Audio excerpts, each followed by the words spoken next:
Ay kişilər, uşaq pulu davası eləməyin, vallahi kişiyə yaraşmır. Kişi də uşaq pulu davası eləyər. Niyə eləmir ki? Kişi valideyndir.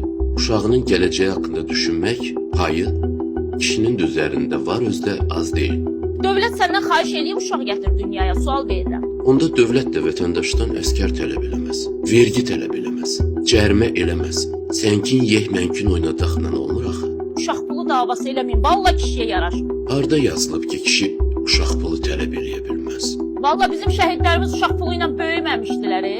Tarix yaz, siz hansı tarixi yazacaqsınız? Allah şəhidlərimizə rəhmət eləsin. Hər birinin ruhu qarşısında baş əyirəm. Şəhid analarının əllərindən öpürəm. Amma bu ölkə həm də dirilərin çiyinləri üzərindədir axı. Bəs dirilər də yaşamaq istəyir, yaşatmaq istəyir. Övladlarını bir tərəfə çıxarıb ona xoş gün göstərmək istəyir. Biz elə populist cümlələr yaza, danışa, kimlərinsə başını yastığa qoya hara qədər gedib çıxacağıq? Bəs salam da SSR dağıldı da getdi uşaq pulu. Almanya Kindergeld sistemi var. Fransa çoxuşaqlı ailələrə yüksək ailə yardımları verilir. Birləşmiş Krallıq Child Benefit proqramı mövcuddur. Norveç uşaqlara aylıq dövlət ödənişi edilir. Finlandiya həm aylıq, həm də yeni doğulanlara xüsusi paket var. Belçika hər uşaq üçün müavinət verilir. Singapur doğum təşviqi üçün ciddi maliyyə dəstəyi verilir.